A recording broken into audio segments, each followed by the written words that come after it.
기억나시죠? 사랑합니다. 축복합니다. 사랑합니다. 축복합니다.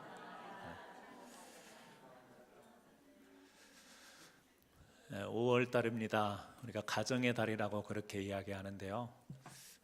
이 한 달 동안 가정마다 하나님의 은혜가 넘치기를 주님의 이름으로 축원합니다.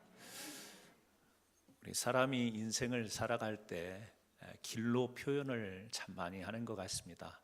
그래서 우리가 인생길 이런 표현은 낯설지가 않습니다. 짧은 인생길이라는 말 속에는 굉장히 많은 우리들의 삶 가운데 겪은 일들, 그리고 또 파란만장한 것들을 다 담고 있죠. 짧게 인생길 이 표현으로 우리가 다 우리의 인생을 설명할 수는 없지만, 우리 사람들이 과거에 살아왔고 오늘을 살고 내일을 살아가는 것을 그렇게 길로 표현하는 것 같습니다. 그래서 예수님께서도 우리에게 당신을 소개할 때 길이요 진리요 생명이다, 이렇게 길로 우리의 인생을 맞아주시면서 말씀하셨습니다. 여러분, 우리가 길을 잘못 들어서면 고생하게 됩니다. 우리가 길을 잘 들어서면 목적지에 잘 다다를 수 있고 편안하게 그 길을 갈 수가 있지만, 길을 잘못 들어서면 굉장히 고생하고 제대로 된 목적지를 향해서 나갈 수가 없죠. 그래서 우리가 그냥 일상생활에서도 길 찾는 일이 사실은 참 중요합니다. 조금 의미를 더 크게 해서 인생길, 우리가 잘못 내딛게 되면 그 인생은 아무리 행복을 바라지만 불행한 길로 가게 돼 있는 것이죠. 인생길 잘 내딛으면 그것이 복되고 우리에게 행복이 된다라는 사실, 사람들이 누구나 다 바른 길, 옳은 길, 그리고 좋은 길을 가기 원하죠. 하지만 그렇게 마음처럼 쉽지 않은 것이 우리 인생 앞에 놓여 있는 길이 아닌가, 그렇게 생각을 합니다. 저는 가정의 달을 생각하면서 이 룻기서를 생각하게 됐어요. 한 가정, 한 가문의 이야기입니다. 근데 이 가정 속에서, 이 가정의 이야기 속에서 우리 사람들이 살아가는 인생길이 좀 보이더라고요. 제가 인생에 대해서 얼마나 그렇게 여러분들에게 말씀드릴 수 있겠습니까? 그런데 제 나름대로 이 룻기서를 보면서 여기에 사람 살아가는 길이 좀 보이는 것 같다. 여러 가지로 볼 수 있지만 우리가 많은 것을 많은 시각으로 이렇게 바라볼 수 있겠지만, 사람이 살아가는 현실의 길, 선택의 길, 그리고 또 은혜의 길, 이런 것들이 룻기서를 묵상하면서 저에게 보여진 길들이에요. 그것을 다 나눌 수는 없고, 오늘 이제 서두에 등장하는 이 가정, 우리가 읽었습니다만 엘리멜렉이라고 하는 사람이에요. 이 엘리멜렉이라고 하는 이 말은요, 하나님이 왕이시다, 이런 뜻입니다. 그러니까 우리가 대략 보더라도 지금 이 사람들이 어디에 살았냐면 베들레헴에 살았다, 그리고 이름이 엘리멜렉이다, 하나님은 왕이시다, 이런 걸로 봤을 때 참 하나님 앞에 믿음으로, 그리고 조상적부터 계속해서 귀한 믿음을 가지고 이 베들레헴에 정착한 가정이라는 사실을 우리는 알 수가 있어요. 그런데 오늘 우리가 1장 1절부터 5절까지 봤지만 가정의 달에 메시지를 전합니다만, 오늘 이 가정을 소개할 때 이 가정이 어떻게 됐죠? 죽고 죽었다, 그 이야기가 나와요. 그래서 가정에 어떻게 보면 사람이 죽은 이야기를 지금 서두에서 딱 꺼내면서 이 비극적인 가정사를 소개하면서 이게 좀 우리 마음이 편치는 않은 것 같습니다. 오늘 우리가 여기 보게 되는데, 이 가정도 아마 믿음 안에 있었고 또 하나님의 말씀을 붙잡고 약속 가운데 살아갔기 때문에 하나님이 주시는 축복 속에 잘 살기를 원했을 거예요. 그런데 이 가정의 길이 오늘 소개되고 있는 것은 이 죽음의 길, 사망의 길로 치달은 것을 우리가 볼 수가 있습니다. 여러분, 현실의 문제가 어떤 문제가 있었죠? 1장 1절에 보니까 사사들이 치리하던 때에 그 땅에 흉년이 드니라 라고 소개를 하고 있습니다. 먼저 이 엘리멜렉이 살던, 이 가문이 살던 그때가 언제냐? 사사시대였다, 그렇게 소개를 하고 있죠. 여러분, 사사 시대라는 것 우리가 잘 알죠. 이스라엘 백성들이 이제 모세와 그 뒤를 이어서 여호수아의 인도함을 따라서 이스라엘로 이 가나안 땅으로 들어오게 됩니다. 여호수아가 죽고 난 뒤에 처음으로 등장한 사사 온니엘, 그때부터 13명의 사사가 있고 사울이 이스라엘의 초대 왕이 등극하기 그 사이 13대의 이 사사들이 활동했던 때를 우리가 사사시대라고 그렇게 이야기를 하죠. 342년 동안 이 사사들이 활동할 때였습니다. 그런데 여기에 보면 그때에 그 땅에 흉년이 들었다. 어디 땅입니까? 베들레헴이에요. 여러분, 베들레헴 이름의 뜻은 떡집, 뭐 좀 현대적으로 바꾸면 빵집, 그런 게 되겠죠. 떡집. 뭔가 떡이 있다라는 것은 먹을 것이 있는 것이고 풍요를 상징하죠. 여러분, 이 베들레헴에 흉년이 들었다라는 말은 우리는 그냥 성경을 읽어 지나칠 수 있지만 이게 굉장히 큰 문제입니다. 왜냐하면 하나님께서 이미 이 이스라엘 땅, 가나안 땅이 어떤 땅이라고 했죠? 젖과 꿀이 흐르는 땅이라고 그랬습니다.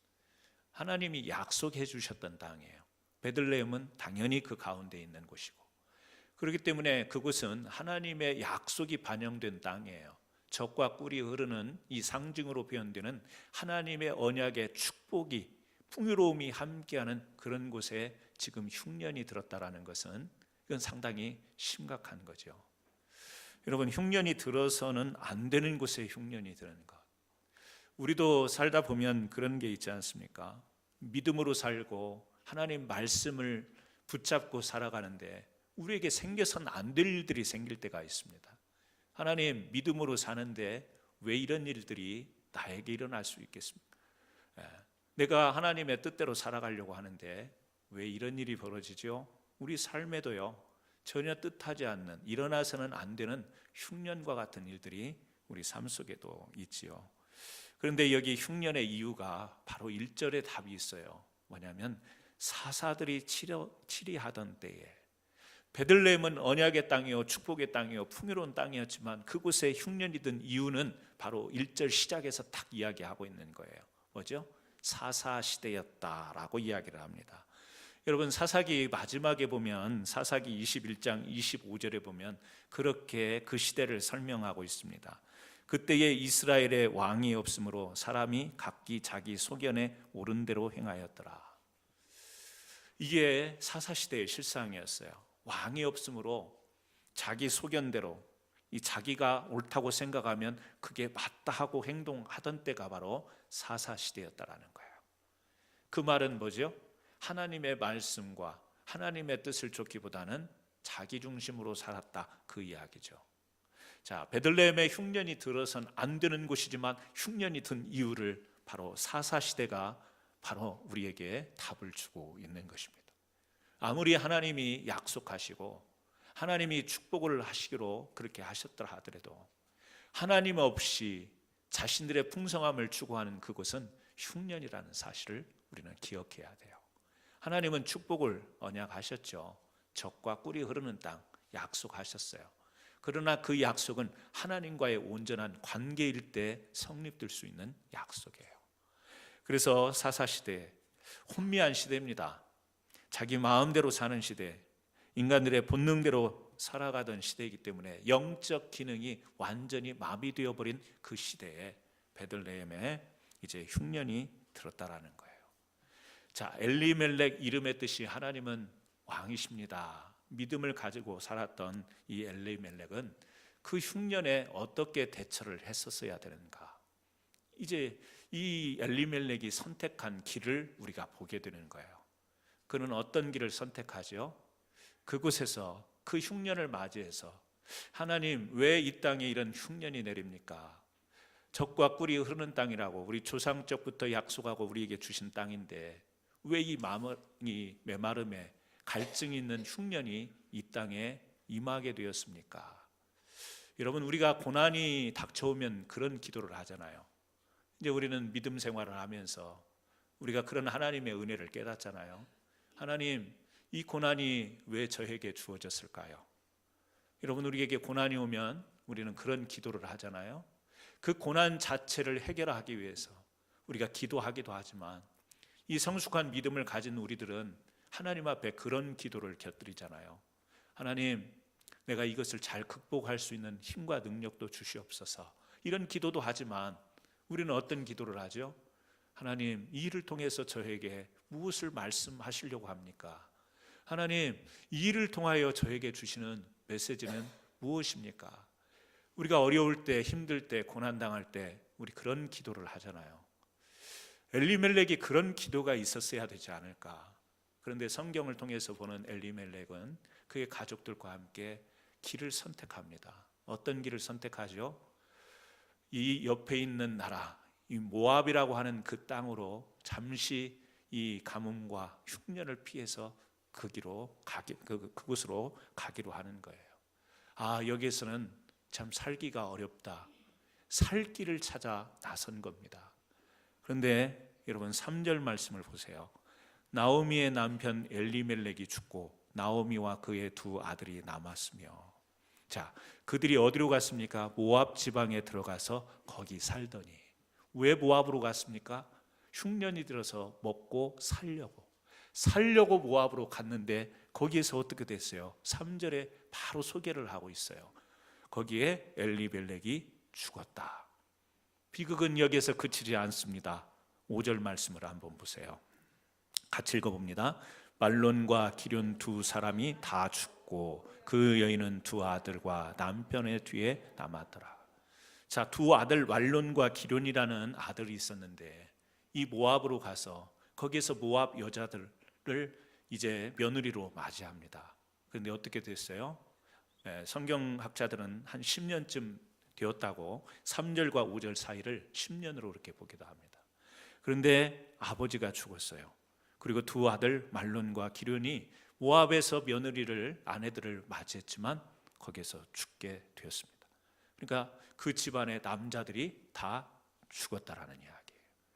여러분, 죽으러 갔습니까? 살러 갔습니까? 살려고 갔습니다. 살려고 갔는데 성경은 단호하게 죽었다라고 우리에게 소개를 하고 있어요. 여러분, 우리가 살려고 한다고 해서 사는 게 아닙니다. 살려고 우리는 그런 명분을 내세울 수 있죠. 흉년 앉아서 죽을 수는 없지. 굶어 죽을 수는 없지. 살 길을 찾아 나서야지. 사람들은 그런 말 앞에 아무도 말을 못할 거예요. 왜요? 생존을 위해서 몸부림치는데 누가 거기에서 어떤 간섭을 할 수 있겠어요? 그런데 성경은 굉장히 엄격하게 이야기하는 거예요. 살 길을 찾아 나섰지, 그러나 그 길이 사망의 길이었다. 그게 죽는 길이다 라는 것을 우리들에게 보여주고 있는 거예요. 여러분, 우리가 살 길을 찾아 나서죠. 누구나 다 사람은 생존 본능이 있기 때문에 살 길을 찾아 나서요. 그런데 하나님은 우리가 어떤 길을 살 길인가를 이 말씀을 통해서 보여주기를 원하는 거예요. 우리가 찾아 나서는 살 길, 하나님이 약속하지 않은, 하나님께서 명령하신 그 명령을 어기고 가는 그것은 살 길이 아니라는 사실이에요. 왜 그렇죠? 신명기 23장 3절에 보니까 이런 말씀이 있어요. 암몬 사람과 모압 사람은 여호와의 총회에 들어오지 못하리니 그들에게 속한 자는 10대뿐 아니라 영원히 여호와의 총회에 들어오지 못하리라. 하나님께서 이스라엘 백성들에게 암몬 사람과 모압 사람은 이스라엘이라고 하는 이 거룩한 공동체에 절대 들어올 수가 없다. 소돔과 고모라 이후에 이 롯이라고 하는 사람이 있었잖아요. 자기 아내는 소돔 기둥이 되어버리고, 그리고 딸들과 함께 와서 거기에서 동거하여 낳은 자식들의 후손들이 암몬과 모압이에요. 하나님은 그들을 거룩한 이스라엘 공동체로 여기지 않았어요. 그의 후손들을 그렇게 여기지 않았어요. 그래서 신명기 23장에 분명하게 이야기하는 거예요. 이스라엘 백성들에게 1대, 2대, 3대 세월이 흘러간다고 해서 흐지부지하게 하고 그렇게 섞이지 말라. 10대에 이르도록 대대로 계속해서 영원히 여호와의 총회에 이 모압은, 이 암몬은 들어올 수가 없다. 이걸 이스라엘 백성들에게 규율로 주신 거예요. 그런데 엘리멜렉은 어떻게 했습니까? 그 땅으로 살 길을 찾아 간 거예요. 그리고 거기에서 자기 두 아들의 아내들, 며느리들을 보게 된 거예요. 신명기 23장 6절에 이렇게 이야기를 해요. 네 평생에 그들의 평안함과 형통함을 영원히 구하지 말지니라.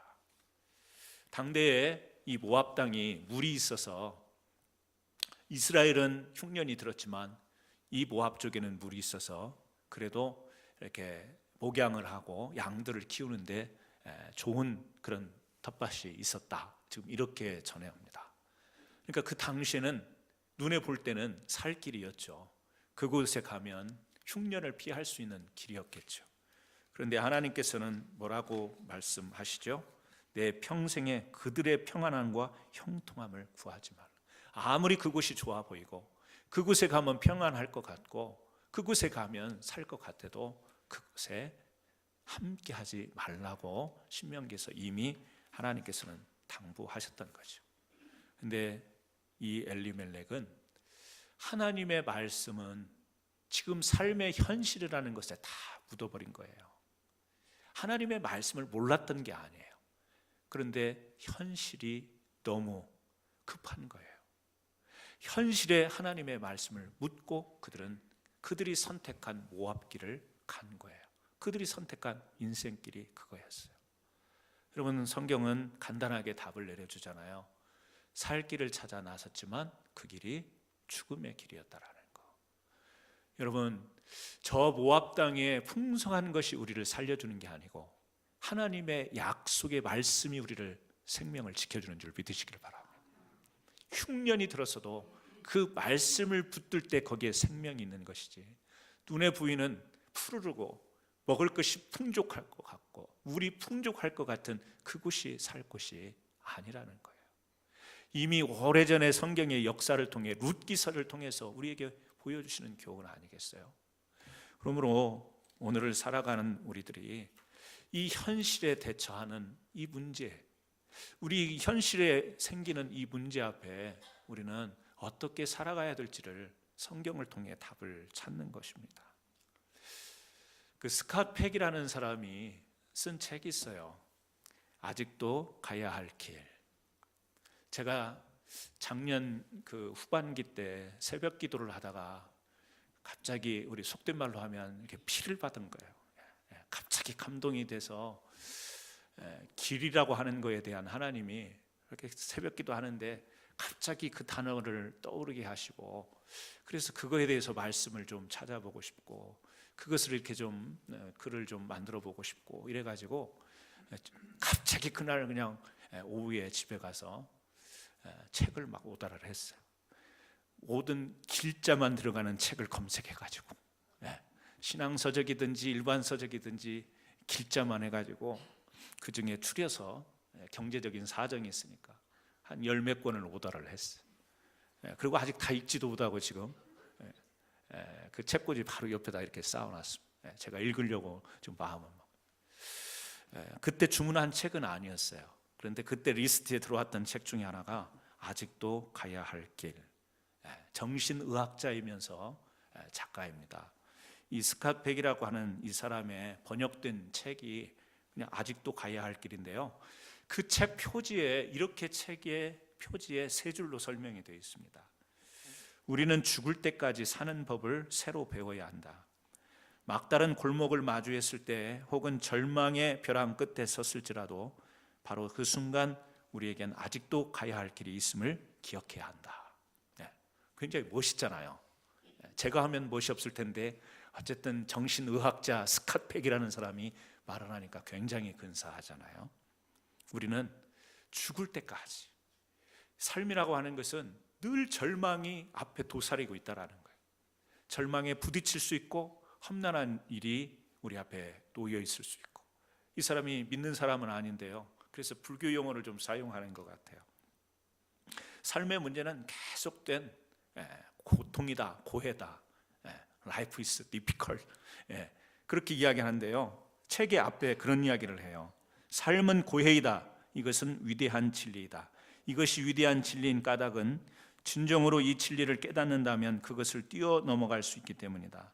진정으로 삶이 힘들다는 것을 알게 되면, 즉 진정으로 그 사실을 인정하고 받아들이게 된다면 삶은 더 이상 힘들지 않게 된다.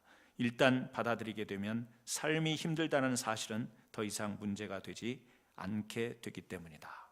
이 사람이 믿는 사람은 아니지만 이 사람의 생각 속에 우리 믿음의 사람들이 가져야 될 그것과 같은 일치하는 것이 흐르고 있지 않나, 저는 그렇게 생각해요. 사람의 삶 속에서, 인생 가운데서 어려움이 없는 사람이 어디 있습니까? 고난을 겪지 않는 사람이 어디 있겠어요? 근데 그 고난의 현실을 직시하고 거기서도 가야 할 길이 있음을 찾는 거죠. 그 고난이 끝이 아니고 그 환난이 내가 주저앉아야 될 자리, 그 죽음의 자리가 아니라 거기서도 가야 될 길은 있다. 거기에서도 그 문제를 직시하고 받아들이고 인정하면서 그 가운데서 그 현실을 도피하지 않고 그것을 회피하지 않고 정면으로 나가다 보면 거기에 우리의 인생에 길이 있는 것이다. 지금 그런 이야기를 하는 거죠. 여러분, 우리가 그렇지 않습니까? 우리가 말씀을 붙들고 하나님을 의지하면서 기도하면서 살아갈 때 어려움과 환난이 있지만 하나님이 때로는 피할 길도 주시고 하나님께서 대신하여 하나님의 능력으로 우리를 그 구덩이 가운데서 건져내 주시기도 하지만 많은 경우에 우리 스스로가 그 문제를 직시하고 그 문제 가운데서 하나님의 계획과 섭리를 발견하면서 우리가 그것을 뛰어넘는 이 믿음의 능력을 가지고 살아가지 않습니까?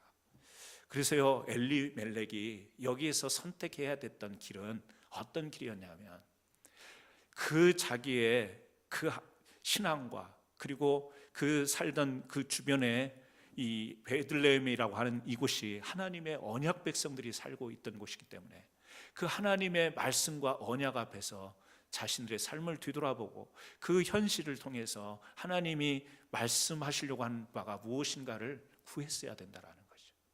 그런데 엘리멜렉이 선택한 것은 뭐죠? 회피하는 거였어요. 그 현실을 도망치는 것이었어요. 그래서 그 흉년을 도망쳐서 모압으로 간 거죠. 여러분, 우리가 그런 이야기를 하죠. 궤도 이탈이다. 기차가 철길을 가야 되는데 바퀴가 그 철길을 이탈하게 되면, 그 궤도를 이탈하게 되면 전복되죠. 뒤집어지죠. 사고가 되는 거예요. 힘들어도 천천히 가더라도 어렵더라도 우리에게 주어진 길이 있어요. 하나님이 약속하신 길이 있는 거예요. 하나님이 젖과 꿀이 흐르는 이 땅이 너희 땅이라고 말씀하셨고 다른 땅에서는 살면 안 되고 다른 곳에서는 아무리 좋아 보여도 그곳에서 함께 하지 말라고 한 하나님이 정해놓은 길이 있는데 이 길을 궤도 이탈을 엘리멜렉은 한 거죠. 모압으로 도망가는 겁니다. 모압은 하나님의 백성이 갈 곳이 아니라는 사실이에요.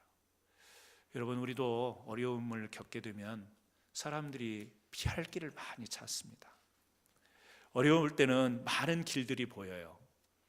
정말 막막할 때는 길이 안 보인다고 하는데 사실은 길이 안 보이는 게 아니라 어려운 일이 많이 생기면 그 문제를 극복하려고 많은 길이 보이게 돼 있어요.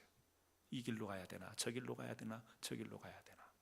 처음에는 당황하니까 순간적으로는 막연해 보이고 막막하고 안 보이는 것 같지만 정신 차리면서 이 문제를 어떻게 해결할까 보면 길이 많이 놓여 있어요. 그때 우리는 그 길을 선택을 잘 해야 되는 거죠. 엘리멜렉은 이때 하나님 앞에서 그 길을 찾았어야 되는 거예요. 전도서 7장 14절에 이런 말을 해요. 형통한 날에는 기뻐하고 곤고한 날에는 되돌아보아라. 이 두 가지를 하나님이 병행하게 하사 사람이 그의 장래일을 등이 헤아려 알지 못하게 하셨느니라. 전도서에 뭐라고 이야기하죠? 우리 인생길을 소개하고 있어요. 그 길을 가는 우리 인생들이 어떻게 살아가야 되는지 그 자세를 이야기하고 있는데요. 형통한 날에는 기뻐하래요. 여러분, 우리가 잘 될 때가 있잖아요. 잘 되는데 내가 겸손하다고 막 전혀 티를 안 내고 자기 감정을 억제하고 그렇게 사는 것이 좋은 삶은 아닌 것 같아요. 기쁜데 막 웃을 일이 있는데 막 입 가려가면서 막 안 웃는 척 하는 거, 그거 얼마나 어색해요. 그죠? 웃음이 나올 때는 그냥 화 하고 웃어야 되고 기쁠 때는 손 들고 박수 치고 환호하고 이것이 건강한 거죠. 공고한 때는 어떻게 하죠? 돌아보라는 거예요. 돌아보라는 거예요. 이 공고함이 어떻게 해서 나에게 오게 되었는가, 그걸 생각해 보라는 거예요. 그런데 이 두 가지를 하나님이 병행하게 하사 우리 인생 가운데 하나님이 주신 법칙이 있는데요, 우리로 하여금 형통한 날만 있는 것은 아니라는 거예요. 기뻐할 수 있는 일만 있는 게 아니고 곤고할 때도 있어서 하나님은 우리가 살아가는 인생의 법칙을 그렇게 병행하게 만드셔서 공고한 날에는 나를 돌아보고 뒤를 돌아보게 하시고 좋을 때는 기뻐하고 즐거워하고 이렇게. 그런데 한 가지 더 이야기를 해요. 사람이 그의 장래일을 능히 헤아려 알지 못하게 하셨느니라. 기쁘다고 해서 내 미래가 끝까지 기쁜가? 환호할 일만 있는가? 내가 지금 공고하다고 해서 내 인생이 공고로만 끝나는가? 하나님은요, 두 가지를 병행케 하셨지만 우리 앞을 알지 못하게 하신 거예요. 이게 뒤섞일 수도 있고 쭉 갈 수도 있는 거예요. 근데 사람들은 그것을 알려고 점도 치러 가고, 점쟁이를 찾아가고, 심지어는 믿는 사람들도 예언자라고 하는 사람들에게 찾아가서 신령한 은혜로 그렇게 간구하면서 자기의 앞날을 알고 싶어해요. 여러분, 그렇지 않습니다. 설마 우리 성도님들 중에 점쟁이 찾아가는 분은 없겠죠. 캔사스에 점쟁이 있다는 소리는 제가 못 들어봤습니다. 하지만 신령을 가장한 하나님이 주시지 않은 예언을 가지고 우리를 말씀으로 오용되게 예언하는, 우리의 앞길을 이야기하는 사람은 캔사스에도 있을 수 있죠. 그런 곳에 여러분 관심 갖지 마세요. 우리는 어디에 관심 갖죠? 그냥 주어진 말씀이에요. 전도서 7장 14절에 이렇게 말씀이 나와 있으면 우리가 그렇게 믿으면 되는 거예요. 어떻게 해요? 정말 우리의 형통한 날에는 기뻐하고 공고한 날에는 돌아보는, 그리고 우리의 앞날이 어떻게 될지 몰라요. 그래서 공고하다고 너무 걱정할 필요 없고 좌절할 필요가 없고, 지금 형통하다고 해서 교만할 수 없고 환희만을 외칠 수가 없는 거죠. 그래서 우리 인생길은 어떤 길이죠? 하나님 앞에서 겸손한 길로 살아가는 거죠. 여러분, 엘리멜렉이 해야 될 일은 이 일이었어요. 흉년이 들었기 때문에, 공고한 날이 이르렀기 때문에 돌아보는 게 필요했던 거예요. 그런데 엘리멜렉은 그의 가족을 다 데리고 피할 것 같죠. 하나님을 생각하고 그 현실을 하나님 앞에서 묵상하는 것을 피하여 모압으로 가게 됐다라는 겁니다. C.S. 루이스는 이런 말을 합니다. 고통은 귀먹은 세상을 깨우기 위한 하나님의 메가톤이다. 하나님의 말씀이 있어도 그것을 듣지 못하고 자기들이 생각하고 자기들이 원하는 대로 살아가는 자들에게 하나님은 고통이라는 것을 던져줌으로 인하여서 하나님의 메시지를 듣게 하는 것이다. 이렇게 C.S. 루이스는 우리에게 전하고 있는 겁니다. 여러분, 엘리멜렉이 현실을 도피했는데요, 도피할 일이 아니라 하나님 앞에 기도로 씨름해야 됐던 일이라는 사실이죠. 다윗이 시편 11편에 보게 되면 그 고난 중에 쓴 시로 이렇게 소개가 되고 있는데요, 정확하지는 않지만 자기 아들 압살롬이 아버지 다윗을 반역할 때 그 일을 당하면서 쓴 시라고 그렇게 성경학자들은 이야기합니다. 시편 11편이에요. 거기 보면 이렇게 나와 있어요. 내가 여호와께 피하였거늘 너희가 내 영혼에게 새같이 네 산으로 도망하라 함은 어찌민가. 다윗이요, 정말 막 자식이 자기를 반역하는 일을 겪고 난 뒤에, 자식이 자기를 죽이려고 하는 일을 겪고 난 뒤에 너무 힘들잖아요. 어렵잖아요. 그래서 자기는 하나님께 이거 어떻게 설명할 수도 없고 감정을 가누지도 못하는 그 상황 속에서 하나님밖에 없다 하고 하나님께로 자기는 피하려고 했는데, 주변의 사람들은 뭐라고 자기에게 이야기하냐면 내 영혼에게 새같이 네 산으로 도망하라. 그러니까 네가 찾을 수 있는 방법이 있잖아. 네 산으로 도망치라. 그 말은요, 하나님께 피하는 게 아니라 세상에서 사람들이 그 힘들고 어려울 때 찾는 그 방법을 찾아서 빨리 그 문제를 극복해야 될 거 아니야. 지금 그런 이야기라는 거예요. 사람들이 위로해주고 옆에서 격려해주는데 자기는 지금 이 문제에서 마음이 감당할 수 없어서 하나님께로 피하려고 하는데, 사람들은 와가지고 야, 네가 지금 이 상황을 극복해야지, 살아야지 하면서 살 길을 찾아주는데 네가 원하는 산으로 가라, 이렇게 지시하고 옆에서 위로해 준다는 이야기예요. 다윗은 답답했던 거죠. 자기도 힘들었지만 그 주변에서 그렇게 이야기하는 사람들을 보면서 너무 답답했던 거죠. 우리의 피할 길은 하나님밖에 없는데 세상 사람들은 나를 위로해 준다고 하면서 다 자기의 살 길을 찾아 나서라고 권고한다라는 거예요. 답답해서 그 시편 11편에 그렇게 기록을 하고 있는 거죠. 여러분, 그렇습니다. 우리가 오늘의 현실을 보면 우리 성도님들 가운데도요, 예수님 잘 믿는데 왜 암에 걸려요? 주님 열심히 믿고 예배 드리는데 왜 재정적으로 곤란한 일이 생깁니까? 우리가 주님 위해서 사명받고 살아가는데 왜 우리 앞에 길이 열리지 않고 답답한 일이 있습니까? 그러다 보면 자꾸 여러 길이 보일 때가 있어요. 그러다 보면 막 다양한 길이 보입니다. 다윗이 말한 것처럼 내가 올라갈 산들이 많이 보이죠. 그러나 이런 현실 앞에서 우리는 인생의 길을 잘 봐야 되죠. 그 인생의 길, 그것은 하나님이 말씀으로 주신 길이고 보이지는 않지만 주님과 함께 가는 길을 우리는 그때 잘 선택해야 된다라는 거예요. 물론 여기에 흉년이 든 것은, 베들레헴에 흉년이 든 것은 사사시대의 이 이스라엘 백성들의 죄악이었지만 하나님은 성경을 통해서 우리에게 보여줄 때 꼭 죄악이 있을 때 우리에게 흉년이 있는 것은 아니에요. 오늘 우리가 룻기서 처음에는 죽음의 길, 사망의 길로 시작하지만 이 짧은 룻기서 4장에 보게 되면 결국에 룻이라고 하는 엘리멜렉의 며느리를 통해서 하나님이 은혜의 길로 인도하시는, 그래서 이 룻기서를 다 읽고 나면 우리가 눈을 감으면 뭐가 떠오르냐면 이 사망길과 이 한 가문의 몰락 속에서도 하나님의 은혜의 길은 승리의 길이요 생명의 길이라는 것을 우리 눈을 감으면 크게 떠오르지 않습니까? 그래서 이 룻이라는 여인, 모함 여인이었어요. 이스라엘 백성들에게 상대도 하지 말고 그곳에 좋아 보여도 절대 함께 하지 말라고 했는데 이 모함 여인이 예수 그리스도의 탄생에, 육신의 탄생에 계보를 잇는 그 족보에 들어가는 여인이 된 거예요. 아니, 하나님은 왜 말씀을 달리 하시는가?